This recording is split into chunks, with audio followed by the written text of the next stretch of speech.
Hi, today is February 8th, 2017, and this is A Swede Speaks. In a debate article in Aftonbladet today, Aftonbladet is, by the way, one of Sweden's largest mainstream newspapers. The leader of the Sweden Democrats, Mr. Jimmy Åkesson, wrote a debate article in which he argues for the case that Sweden should have a referendum on whether Sweden should leave the European Union or not. A Swexit or a Swemain, so to speak. And one of the points of his article is that the EU that Sweden joined is not the same EU as Sweden is now a member of. And you could argue that case. I am not going to use much energy on arguing that. But please, give us a Swexit. We had the Brexit referendum in June last year. I remember I followed it online. I watched it from my room in Oslo. I watched it on the British TV, and when they started counting the votes, and it started looking like there would be a Remain, and this was in late at night. I don't remember the exact time, but it was late. And I decided it's not worth ruining my sleep on this. And I fell asleep. The computer was still on. So when I woke up a few hours later, Brexit had won. And there was, and Britain is now negotiating the terms for a Brexit. Theresa May is going for a hard Brexit. And I like this. This is great. And this year there will be a presidential election in France. One of the candidates is Marine Le Pen, who is an anti-globalist, and she cheered when Brexit won the election, and she has promised that the French will get their own referendum if she wins the presidential election.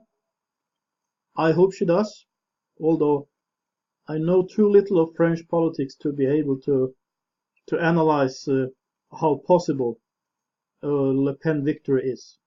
But I hope she wins. I hope they have a referendum. I hope France leaves. And what could be said about the European Union? The European Union is a supranational state, or is a super state. It's not a national state, it's a super state. And decisions made by the EU supersedes decisions made by member states. In Sweden, EU law goes before Swedish law. If the Swedish law is in conflict with EU law, the EU law is the one that is valid. Really, Sweden's got to leave this. Everyone's got to leave this. Denmark got to leave. Finland got to leave. This goes against everything. I mean, you could, let's take, for instance, the euro crisis. If anyone remembers that a few years ago, when Greece went more or less bankrupt. And then Spain, Portugal, and Ireland they were also in a terrible state. And a large part of the crisis, not everything, but a large part was that you had the same financial politics all over the European Union because of the euro membership, because they no longer had their own national banks. They had a central bank, and the policies that are valid in Sweden may not be. That is a good policies that work good in Sweden may not work very good in Greece, or policies that work good in France may not work very good in Ireland. It depends. It depends on how the economy looks. If there are good times or bad times. And I mean, sorry. I never really studied economics. That's not really my field. But I read a little. Because you have to read up a little.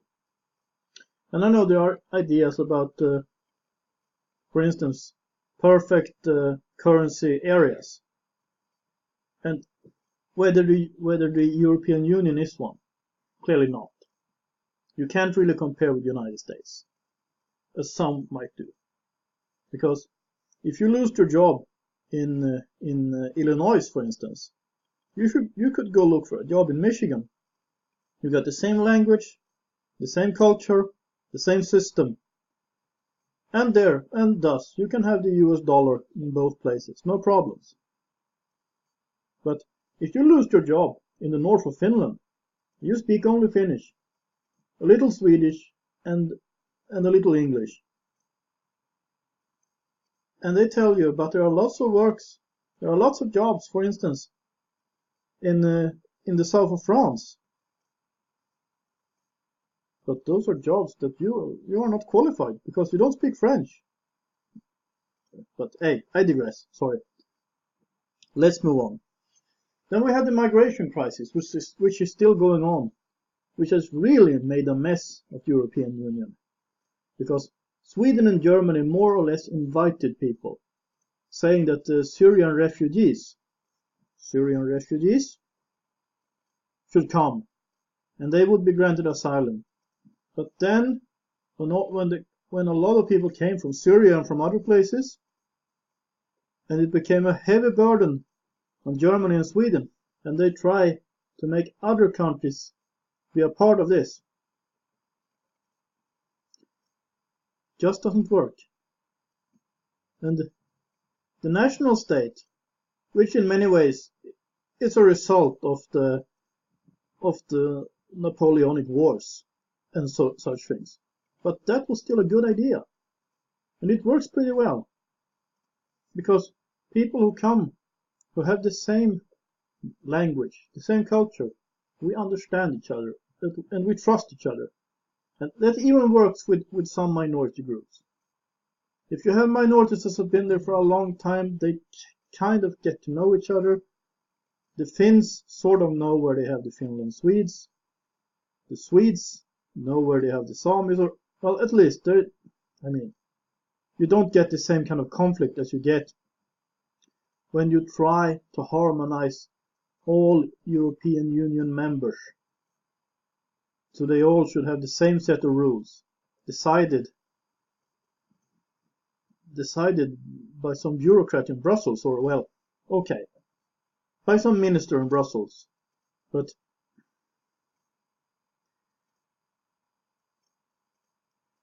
the power moves further and further away from the ordinary voter.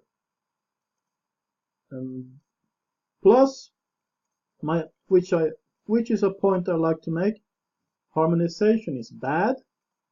Institutional competition, when, for instance, Sweden, Finland, and Denmark, and Germany and Portugal and Britain and what have you, competes about being better than each other, is good. Because then they do it voluntarily, they do it, but at the same time, they look at their own country's, what kind of policies that would work in Sweden, or would work in Britain, or would work in Finland, or in Denmark, or in Portugal, and no one forces them to it. I would even like to agree with a Dane who said that he would rather be a hungry Dane than an overfed globalist. I mean, everything isn't about money. And by the way, we're not getting rich by this globalism anyway. But maybe I digress, but there's so many things related to this. And my main point is just, leave, please. Please do, as Mr. Åkesson says. Please have that referendum and vote for a Swexit. Please. I mean, the EU is going to fall anyway. It's going to implode. We all know it. Or anyone with their eyes open can see this. For some reason, I suspect that Sweden will be among the last ones to leave. Maybe in the end it will only be Sweden and Germany left. But I hope not.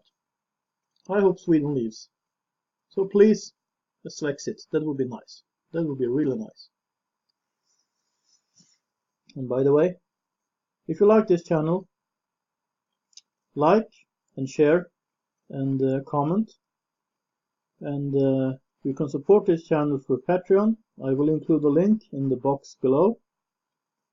If you got $1, if you got $1 million, whatever, I'll take it if you want to give it to me. But anyway, this is a sweet speaks. Have a nice day.